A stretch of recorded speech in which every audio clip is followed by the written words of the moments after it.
So the question is how to understand gap between thoughts. Okay. So this is a challenge.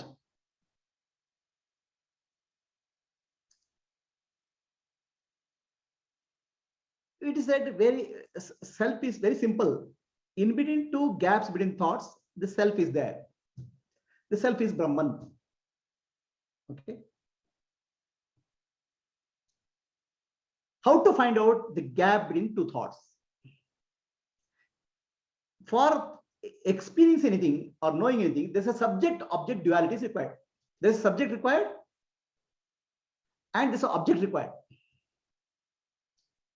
If I have to see the banana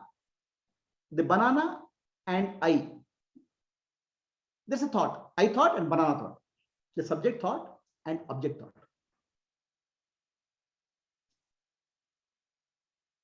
So the thought is nothing but an object. Thought is nothing but a name and form. Between two thoughts, there's no name, there's no form. That means there's no you as an individual. There's no subject and object.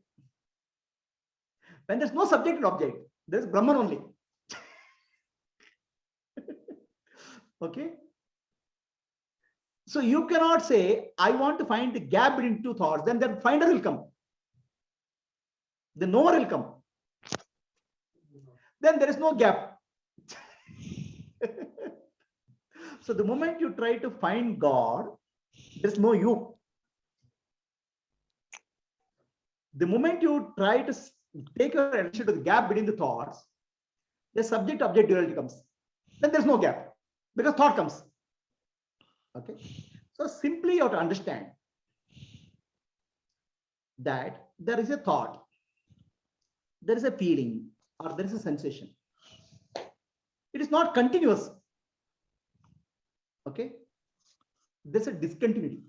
In that discontinuity, you have to ask the question, do I exist?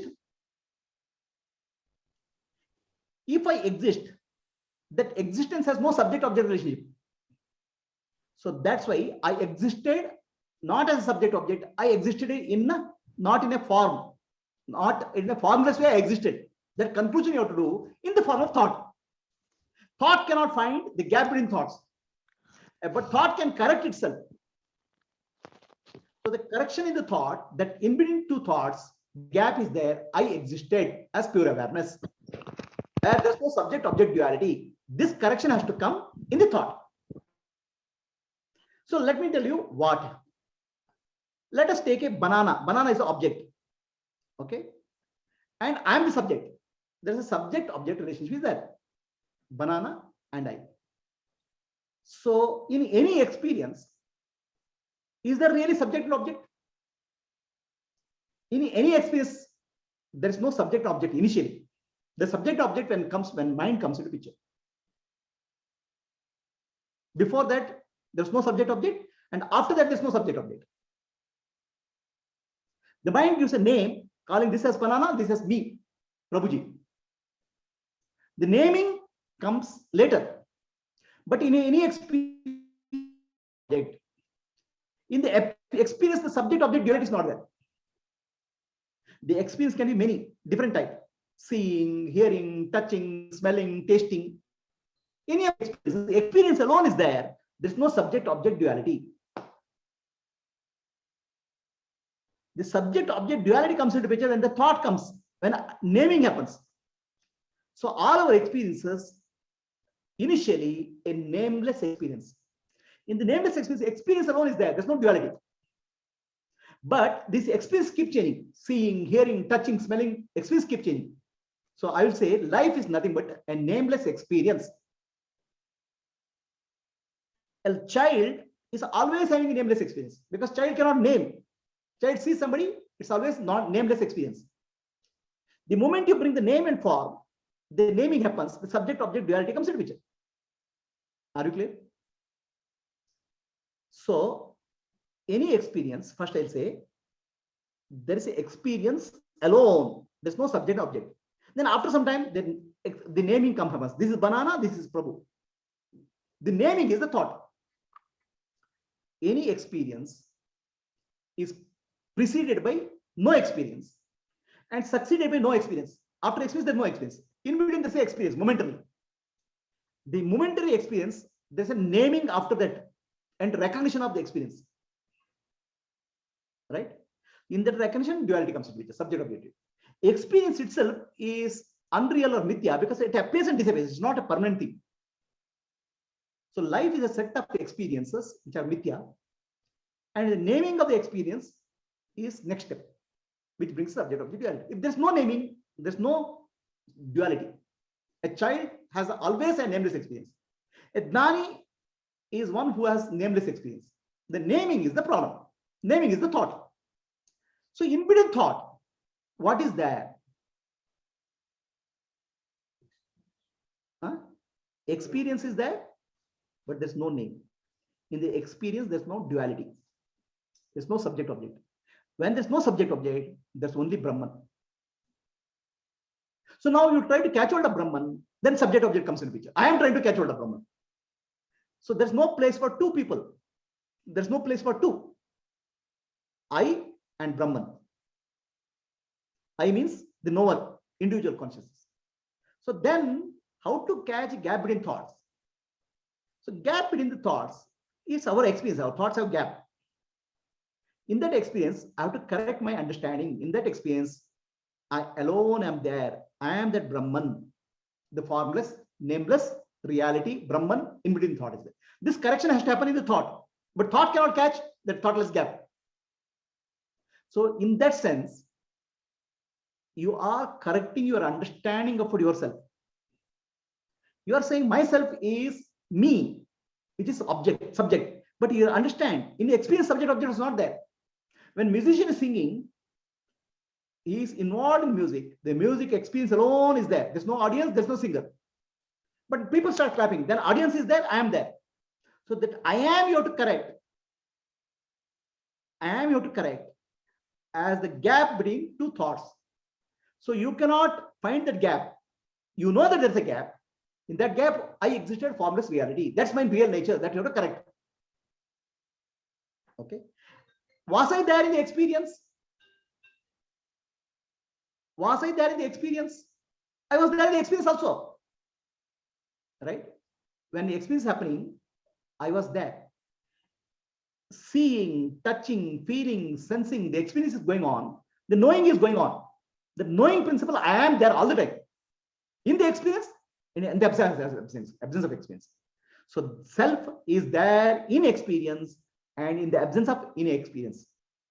It's like, it's called presence and absence. Both are eliminated by knowing principle.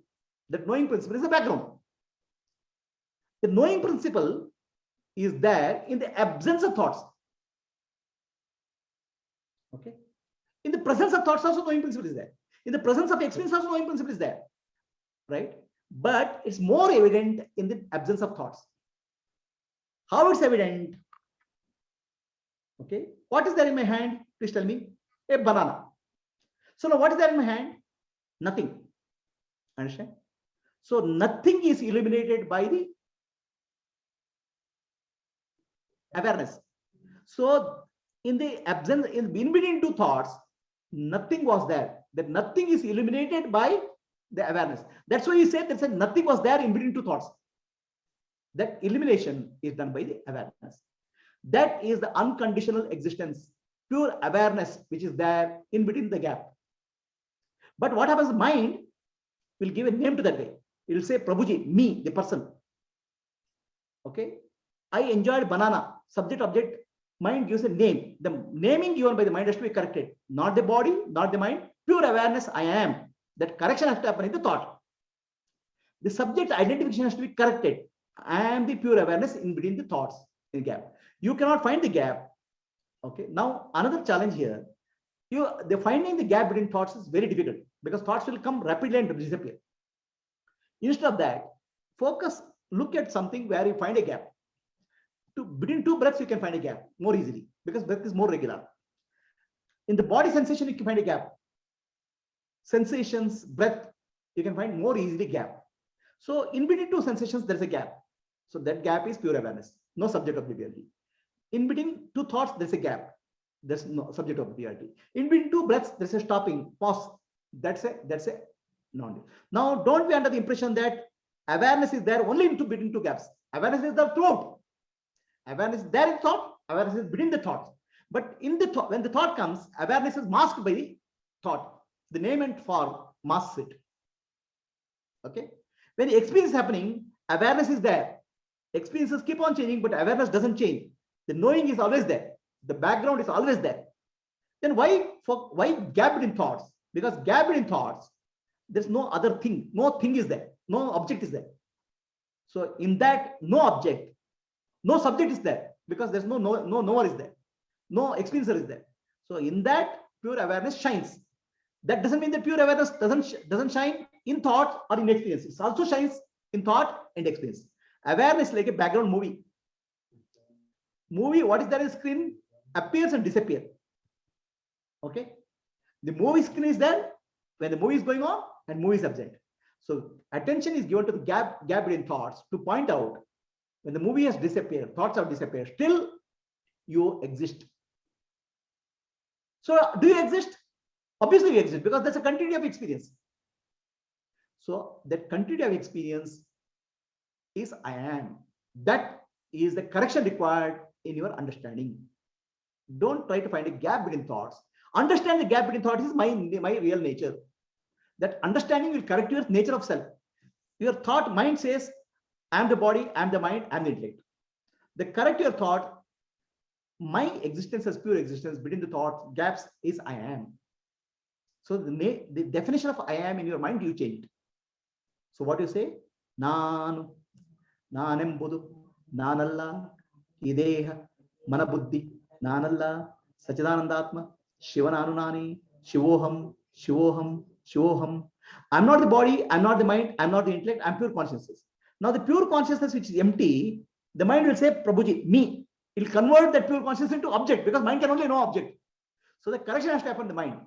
The space gap between the two thoughts exists, and there's a pure existence, and I am there in the pure existence. That is myself. Is the answer clear?